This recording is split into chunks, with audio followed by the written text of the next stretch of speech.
We live in a time that having great drum sounds is super accessible, and a lot of demos sound great off the bat. The downside of this is because everybody has access to the same tools, a lot of musicians will sound pretty similar in their drum sounds. Today, I want to show you how to mix and match different drum libraries to give your songs a more unique drum sound overall. So we're in Cubase today, and I'm going to show you how to have one MIDI track trigger multiple different drum libraries and how to mix and match them and what matters when you do that. I just dropped in a drum MIDI file, but it's all just 127 all the way through. And I want to build a kit that is unique to this style. So going into this is kind of like a 2010s metalcore project. So I want to go into that and have that in mind of like what's going to work and what I think would be cool. So I'll open up my effects rack here. And just to make this video go a bit faster, I just preloaded the pieces that I'm going to use, and I'll show how I route them all later. So I start with Superior Drummer 3. And so I only have certain pieces that I want from this. I like most of the crashes and the cymbals, and I like the snare drum in here. So I just have my hats, crashes, splashes, and a ride. That my basic pieces just from this library. Next, I have Modern and Massive 2. I have the China from here. I have the kick drum from here. And then I have another snare drum in here, which I'm going to use for layering. Then I like the room sound of this one a bit more, so I want to have that be the main room sound, then maybe just layer in that snare drum with what I already have. Now, I'm still missing toms, so I'm going to Contact 8. And in Contact, I have my toms here. So the reason why I chose Invasion for this is because I really like the left and right floor toms. Doing big flams on those just sounds cool to me. And I don't have many libraries that have those, so I like Invasion toms for that. And then I like the stack in the P5 kit. So I have all these different pieces just making a kit of how I imagine it. Right now, they're all just loaded up and there's nothing going on here. So I have a MIDI track, and I can route this out to multiple outputs. So I'm going to route it out first to Superior Drummer 3. That's my main output. And then down here at MIDI sends, I can choose up to 4 more outputs. So I'm going to choose Modern and Massive 2, and then I'm going to choose Contact 8. Now the entire kit that I have is going to load in. So let's just see how this sounds and see if everything works.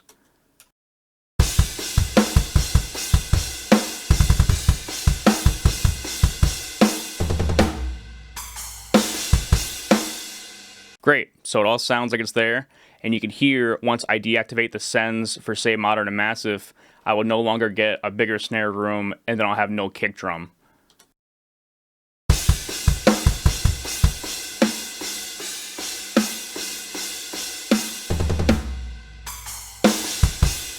Same deal with Contact 8. I'll have a stack part here.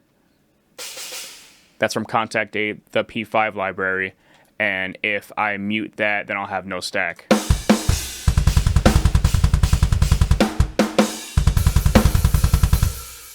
So you could have 3 different MIDI tracks for your 3 instruments, and that might be an easier setup, but it's so much better just to have one MIDI track do it all. The main reason is because, say if I want to like just change parts, I don't have to, type it in here, then drop it down to another track.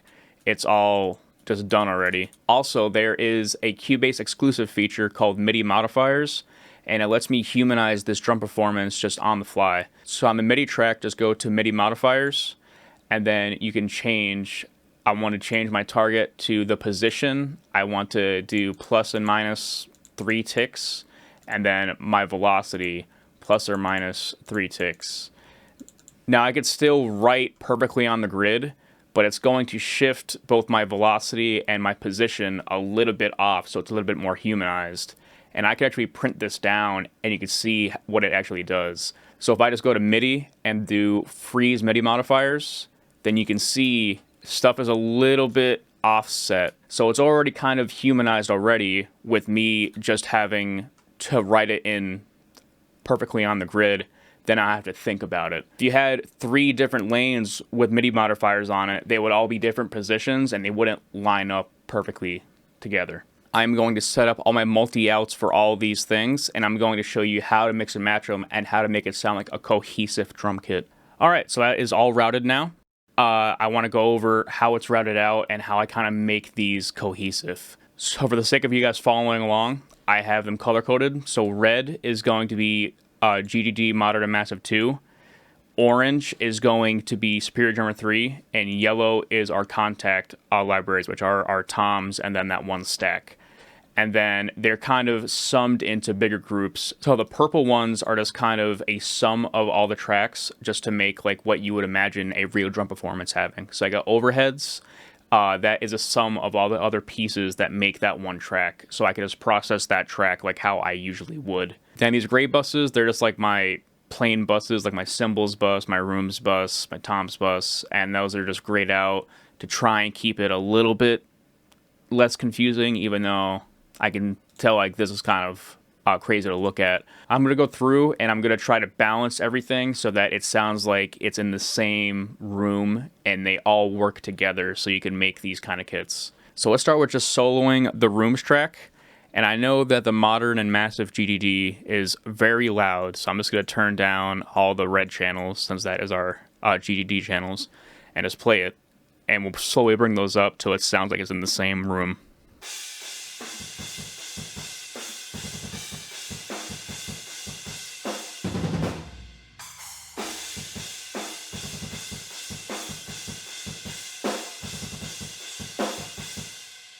I want to hear those toms again because they kind of jumped out as a bit loud.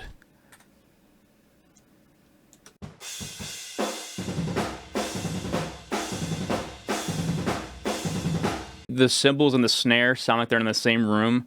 The kick kind of does, and the toms are like in an entirely different space. They're really dark, they're really like boomy. So I'm going to EQ those and try to match them to that same space.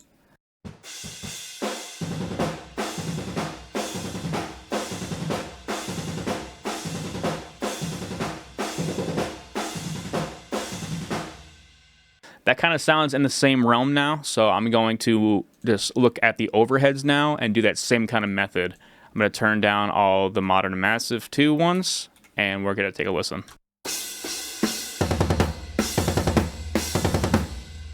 Toms are way too loud, and same kind of deal. They're pretty boomy compared to the other parts of the overheads. Yeah, just a little bit loud, but we'll do that, and we'll keep listening.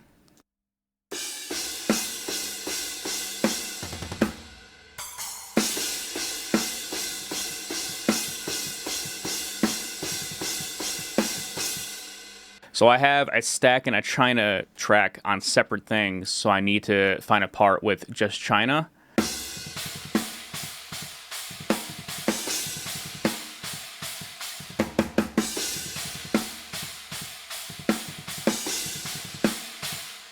China is kind of the same kind of deal. It's way darker and it's a little bit quiet, so I'm going to boost the volume and try to add some more brightness just to match the other cymbals.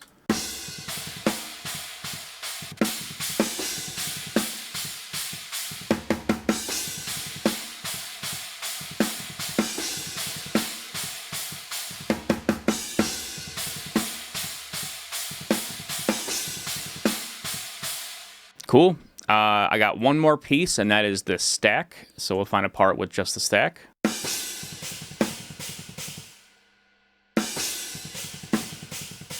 Super quiet in comparison, and also a bit dark. So same kind of deal.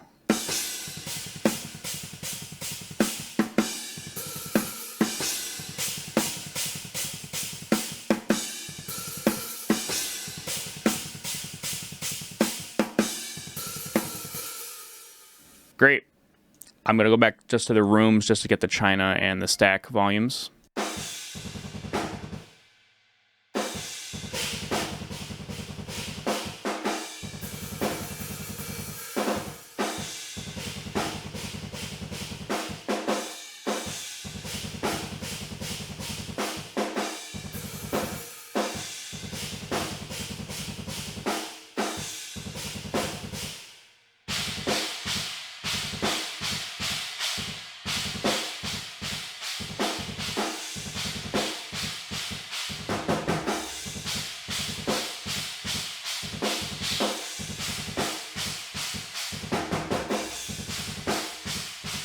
Okay, so everything kind of sounds like it's in the same world, in the same space now. Let's take a listen just to the raw drums with really no mixing, just besides the high-end boost for some cymbals and some room mics.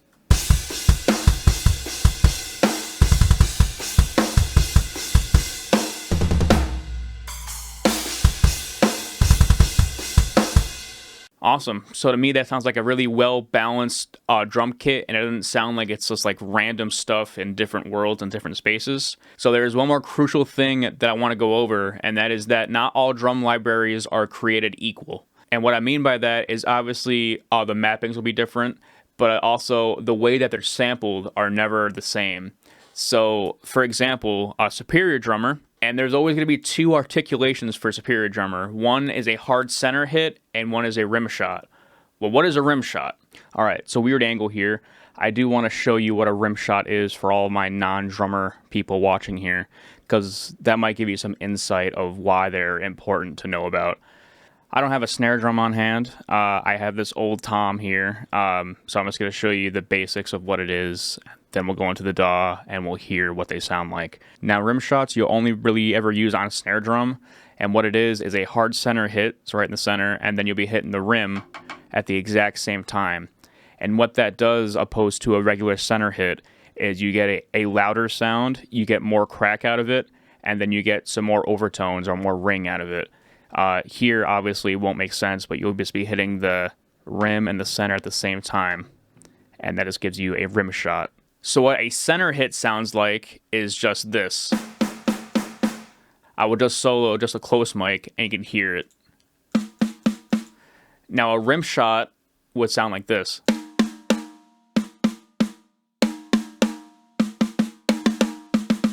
So obviously, rim shot is way more attacky, and it's louder. It's usually what you're going to be hearing for slower parts on the snare drum.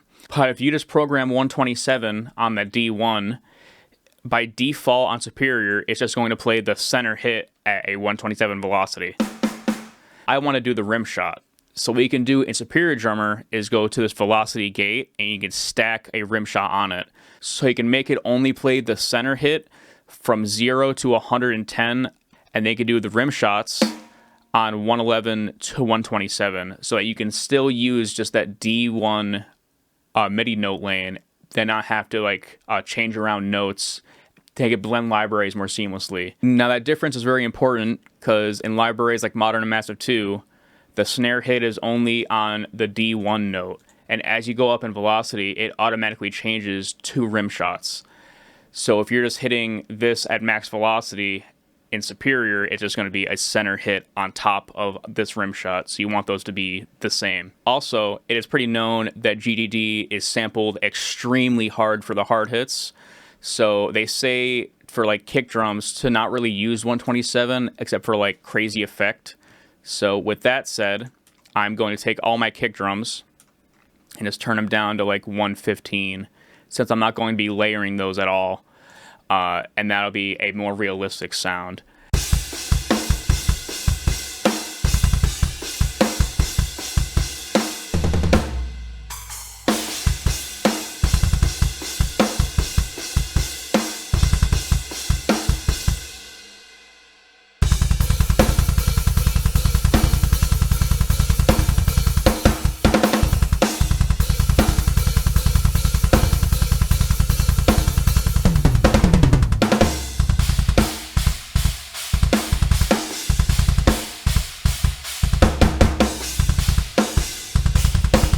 I hope that explains how to do this and can overall inspire you to use different drum libraries that you own and create a more unique drum sound for your music.